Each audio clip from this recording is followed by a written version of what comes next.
pessoal, aqui é a Thalita e bem-vindos à Casa da Coruja.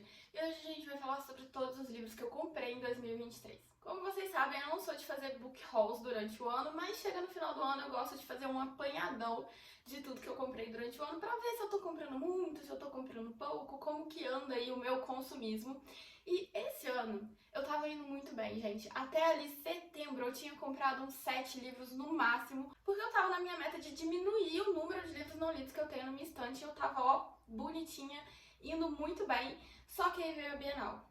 E eu dei uma leve exagerada na Bienal. E depois veio a Black Friday e eu dei uma outra leve exagerada na Black Friday. Então nós temos 47 livros pra falar. Eu achei que esse ano eu ia ter bem menos, mas vamos logo pra essa pilha porque esse vídeo vai ficar gigante. Eu separei os livros em algumas categorias e a primeira categoria que eu vou falar com vocês são os livros que eu comprei e eu já li, que eu vou adiantar que não são tantos assim.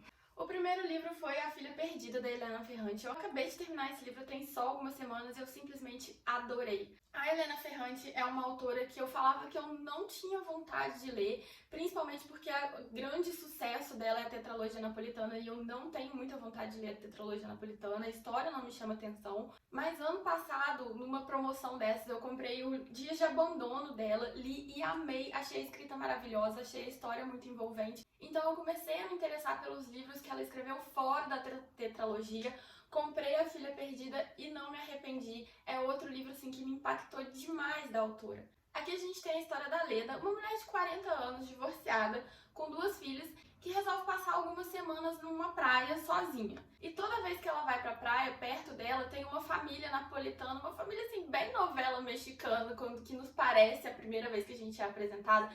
A gente tem uma mãe com uma filha pequena, a gente tem a cunhada dessa mãe que tá grávida, a gente tem os avós, a gente tem o marido, que é um cara meio misterioso, que só aparece no final de semana, que a gente não entende direito o que ele faz. E a Leda vai observando essa família e a partir dessa observação ela vai tendo vários pensamentos sobre a sua própria família, sobre as filhas dela, sobre a forma como ela se sente e se vê como mãe. É um livro que fala muito sobre maternidade, de um ponto de vista que não é aquela maternidade endeusada. A gente tem muito dos pensamentos da Leda de como, apesar dela ser mãe, ela ainda tinha muitas vontades como mulher. Os desejos dela como mulher não desapareceram e ela vai refletindo como ela lidou com isso durante toda a sua vida. O próximo livro que eu li foi A Odisseia de Penélope, da Margaret Atwood, que tem vídeo aqui no canal, eu vou deixar aqui nos cards pra vocês, então eu não vou falar muito dele. Só vou falar que aqui a gente tem um reconto da história de Penélope, que é a mulher do Odisseu. Odisseu é o herói grego da Odisseia. E aqui a gente vai ter um reconto desse mito pelos olhos da Penélope, através das experiências e da vivência dela, enquanto o Odisseu estava lutando a Guerra de Troia, enquanto ele estava tentando retornar para casa.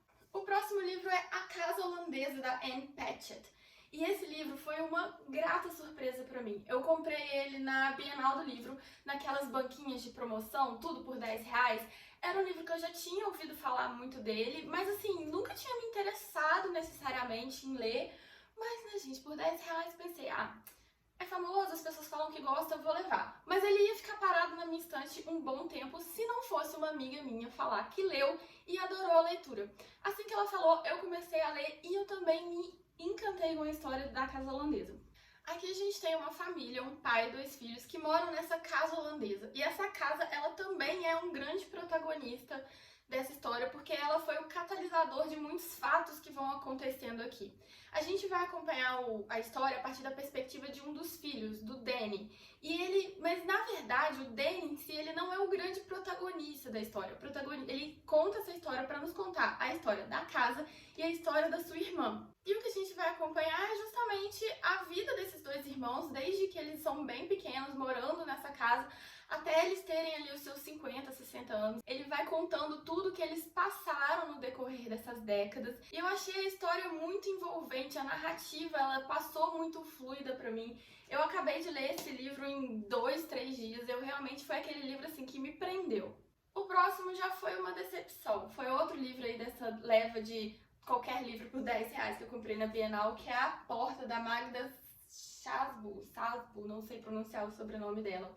Aqui a gente tem a história, novamente, o narrador não é o grande protagonista da história. A gente tem a história narrada por uma mulher escritora que ela se muda por uma casa nova e ela precisa contratar uma faxineira. E uma vizinha dela apresenta ela a Emerenke, que é a grande protagonista de A Porta. A Emerenke é uma pessoa mais velha que ela é cheia de segredos, ninguém sabe direito da vida de Emerenke.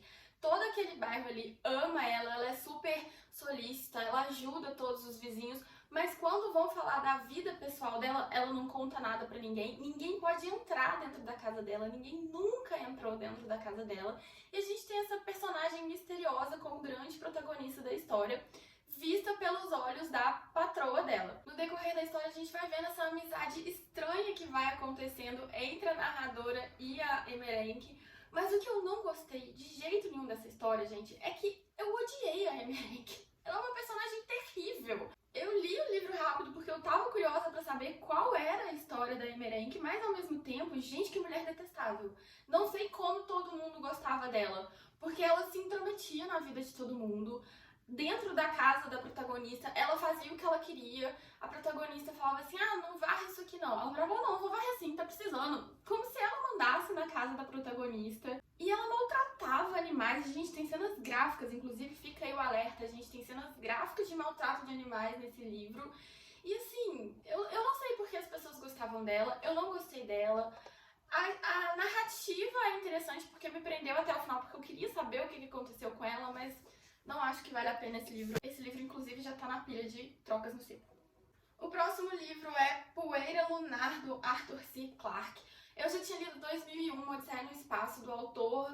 Não foi um livro, assim, que eu super adorei, porque vou confessar que eu não entendi direito o livro. Eu achei ele bem confuso. Mas eu tô na minha época ficção científica, tô adorando ler coisas do gênero, então resolvi testar mais um título dele e não me arrependo, porque eu amei demais essa história. Essa história ela vai se passar na Lua. Os seres humanos já conseguiram habitar a Lua, povoar a Lua, tem pessoas realmente morando lá. E existe um mar de poeira na Lua. É como se fosse realmente um oceano, só que em vez de um oceano de água, é um oceano de poeira. Ele tem uma excursão turística que faz uma volta por esse mar, para as pessoas conhecerem como é que é esse ambiente, ver o relevo, ver as montanhas. Só que em uma dessas excursões vai acontecer um problema e o ônibus que eles estão, a aeronave que eles estão passeando por esse mar vai afundar nessa poeira. E a gente vai acompanhar o resgate dessa aeronave. A gente tem duas perspectivas, tanto a perspectiva do pessoal que está tentando resgatar a aeronave, então a gente tem aquela coisa bem ficção científica, tentando descobrir uma forma de tirar a aeronave de dentro dessa poeira, fazendo 1000 planos, bolando 1000 planos, e a gente tem a perspectiva do pessoal que está preso dentro dessa aeronave, sem saber se eles vão conseguir sair ou não, porque tem todo ali um problema de o oxigênio acabar, a comida acabar, então a gente tem uma parte mais ali de sobrevivência mesmo. Outro livro que eu comprei e já li é o 1984, do George Orwell. Não tenho muito o que falar sobre essa história, né, gente? Acho que todo mundo conhece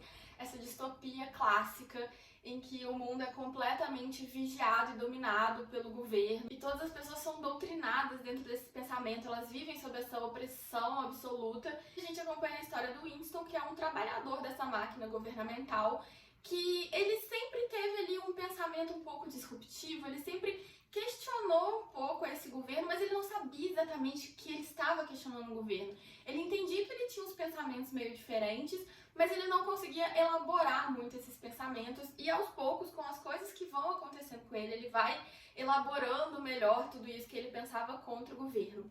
Mas esse livro aqui, ele não é um livro de luta contra essa opressão, ele é um livro de questionamento à opressão. A gente não vai ver necessariamente uma resistência, uma mudança do governo, é realmente o personagem questionando o sistema que foi imposto e fazendo também a gente questionar um pouco todo esse sistema político, esse populismo, essa dominação de massas que a gente sabe que é real, que acontece na sociedade. Outro livro que eu li foi Quando os Adams Saíram de Férias, e aqui a gente tem uma das histórias que mais me perturbaram esse ano.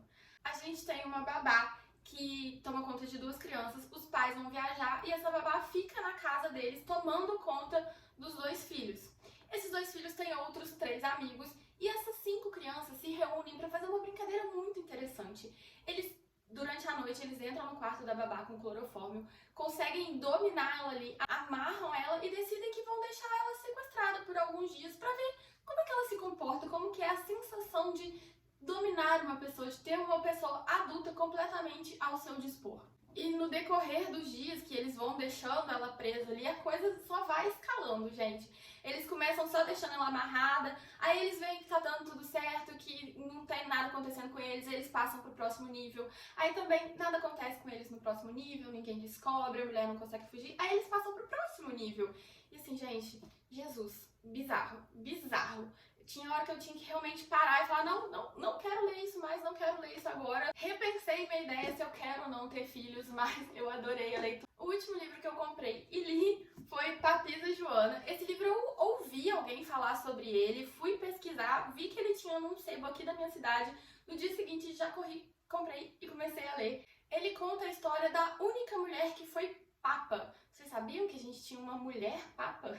Essa história ninguém sabe direito se é mito ou se é verdade. A história oficial do Vaticano fala que foi mito, você não encontra nenhum documento oficial sobre ela, mas a autora, Donna Wolfo Cross, ela se interessou muito pela história e ela fez uma pesquisa muito grande a respeito da Papisa Joana e ela encontrou vários indícios na história de que ela realmente existiu. Na época que ela supostamente teria sido papa, existem moedas feitas com o rosto dela, existe ali um espaço de 2 anos, que seria o espaço que ela teria sido papa, que existem muitos eventos que são atribuídos a outros papas, mas que quando você vai ver na história mesmo, você consegue enxergar que é muito diferente do que o papa teria feito, ou não é muito coerente da forma que eles contam. Enfim, ela descobriu vários indícios de que realmente essa pessoa, a Joana, existiu e que ela foi papa.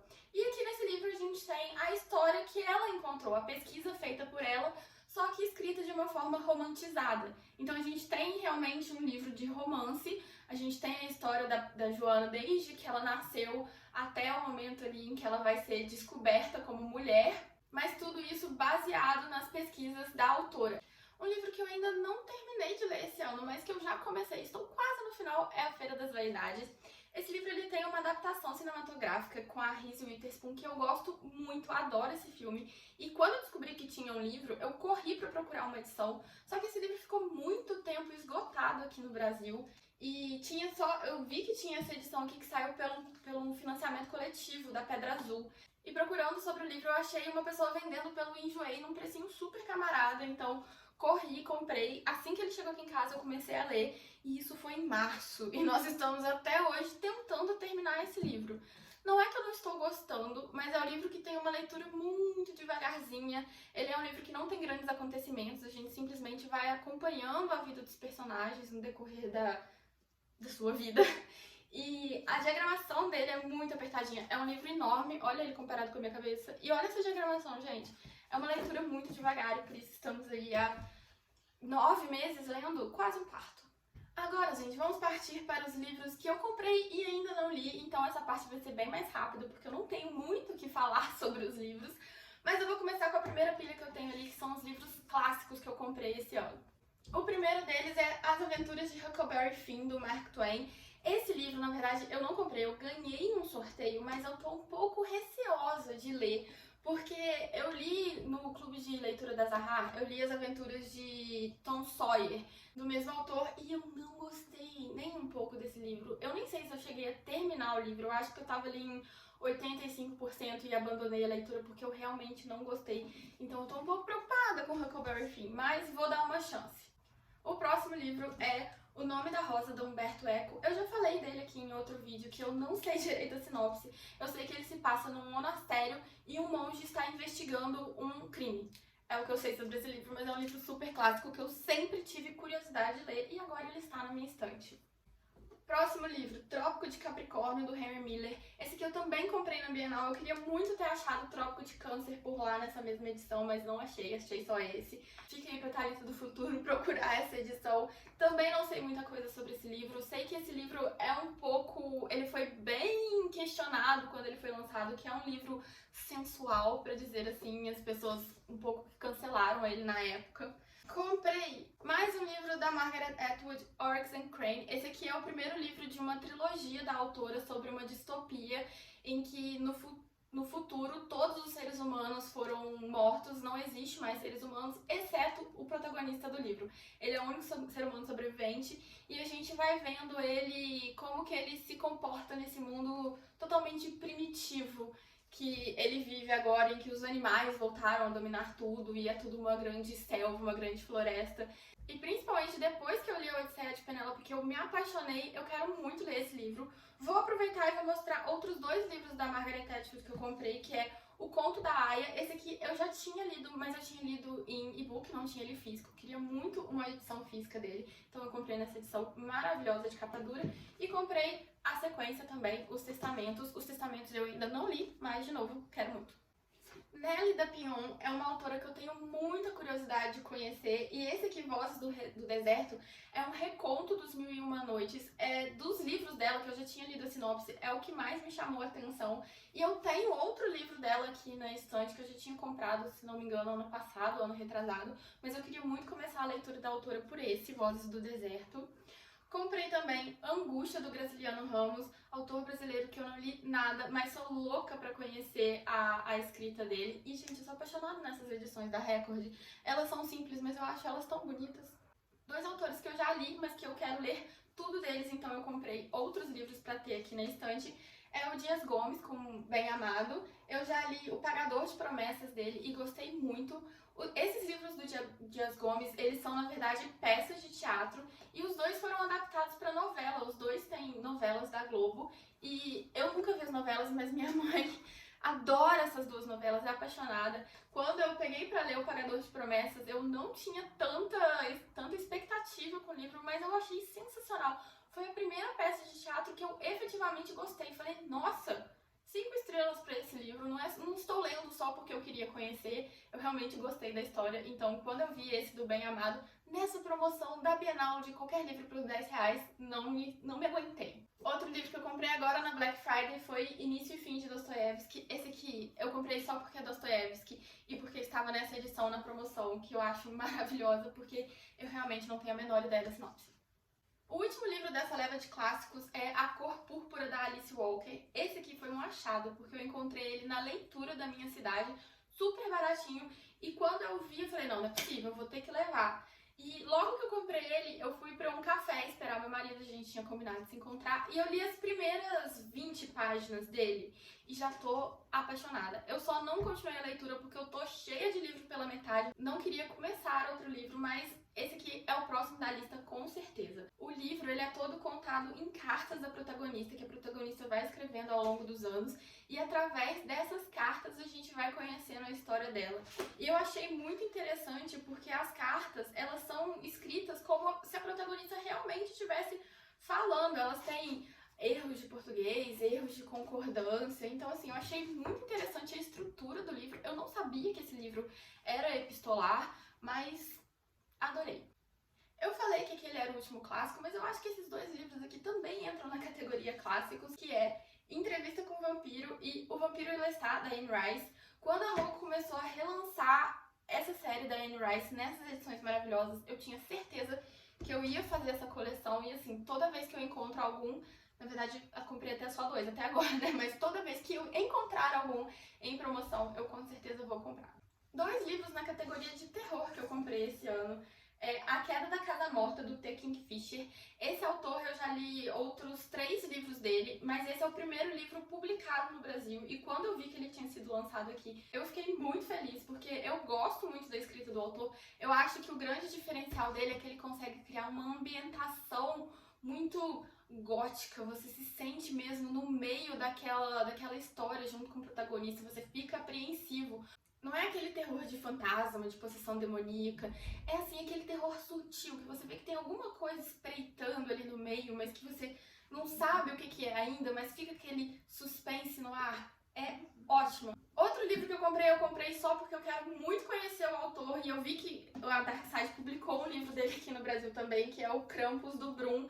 Não sei a sinopse, só sei que esse autor, Brum, ele é muito famoso lá fora por quem gosta de terror, então eu queria muito conhecer ele. Próxima categoria são os livros de ficção científica que eu comprei esse ano. O primeiro é o Battle Royale. Esse livro falam que é a inspiração de Jogos Vorazes. A gente tem basicamente a mesma história. A gente tem um grupo de estudantes japoneses que achavam que estavam indo para uma excursão escolar, mas na verdade, de repente, o ônibus deles largam eles numa ilha, dá um monte de arma para eles e fala assim, se virem. O último a ficar vivo é o ganhador. E a gente acompanha a luta desses estudantes para ver quem será o grande vencedor deste jogo. Comprei também Mallory, que é a sequência de Caixa de Pássaros. Eu gostei muito de Caixa de Pássaros, foi um dos melhores livros de terror suspense que eu já li. Muita gente não gosta do Josh Malerman, mas eu gosto muito dele. Tem outro livro dele, Uma Casa no Fundo do Lago, que também recebeu muito dislike por aí, mas eu adoro o livro, então estou bem curiosa para ler a sequência. O próximo livro eu não sei, na verdade, por que eu comprei. É Um Reflexo na Escuridão, do Philip K. Dick. Eu tenho aqui na estante Androides Sonham com Ovelhas Elétricas. É isso mesmo o nome do livro? Eu acho que é esse mesmo o nome do livro. Mas ele tá aqui na minha estante há um tempão. Sempre que eu penso em pegar ele, eu fico super desestimulada, não tenho muita vontade. Mas aí eu fui e comprei outro livro do autor. Já um autor que eu adoro e comprei outro livro é O Perdido em Marte, do Andrew Weir. Eu já li dele Artemis, que muita gente não gosta, fala que o humor dele é muito humor masculino. Mas eu gostei bastante do livro. Eu confesso que eu ri com o livro. Eu me identifiquei com o humor dele e também li Devoradores de Estrela, que não gostei tanto quanto Artemis, mas achei uma leitura legal. E agora eu tenho Perdidos em Marte para ser minha próxima leitura dele. A pilha tá quase caindo. Esse livro aqui, gente, Forward, ele é uma reunião de contos de ficção científica e eu comprei porque ele estava barato e porque tem muitos autores que escreveram os contos aqui que eu gosto, como o Blake Crouch. O Andrew Weir, próprio Andrew Weir, fez um conto aqui também. A N.K. Jemisin, que é a autora de A Quinta Estação. Enfim, muitos autores bons, então resolvi dar uma chance para o livro. E o último livro de ficção científica que eu comprei foi Gigantes Adormecidos. Esse é o primeiro livro de uma trilogia. Aqui a gente tem uma menina passeando de bicicleta por uma rua e do nada ela encontra um buraco, ou um buraco abre na frente dela e sai uma mão gigantesca de dentro desse buraco. E quando eles vão começar a cavar pra ver o que é isso, eles descobrem que na verdade tem um gigante enterrado ali dentro, um gigante de metal enterrado ali dentro. Depois que eu comprei, eu vi que na verdade o terceiro livro dessa trilogia é muito difícil de ser encontrado aqui no Brasil. Ele foi publicado, mas hoje em dia ele tá esgotado, você só acha ele em valores absurdos, então eu fiquei um pouco arrependida de ter comprado o primeiro livro, mas ao mesmo tempo eu vi muita gente falar que você consegue ler só o primeiro e o segundo livro, o terceiro livro ele é meio à parte, você pode não ler ele, então me animei um pouco mais a começar. Finalmente, a última leva de livros comprados vão ser os meus livros de não ficção, que tem alguns livros, eu tenho 9 livros de não ficção comprados, eu fiquei abismada com a quantidade de livros que eu comprei. E eu vou começar pelo mais estranho deles, talvez, que é O Mosquito. Eu vi esse livro na Bienal, eu adorei a capa dele, me chamou muita atenção. E ele vai contar a incrível história do maior predador da humanidade, o mosquito. Isso aqui é uma biografia do mosquito. Por que eu comprei isso? Não sei. Mas depois que eu comprei, que eu mostrei lá no Instagram, muitas pessoas falaram que gostaram, que o livro é bom. Então fiquei, assim, empolgada com a leitura. Outro livro que eu comprei é O Mito da Beleza, da Naomi Wolf. E nessa mesma pegada de livros, assim, sobre a história das mulheres e do feminismo e da beleza e de tudo mais, eu tenho Mulheres, Mitos e Deusas. Tenho também Quando Deus Era Mulher e tenho História da Bruxaria. Eu tenho muita curiosidade de ler sobre o tema. Eu nunca li nada sobre o feminismo, vou confessar pra vocês, não conheço nada da teoria.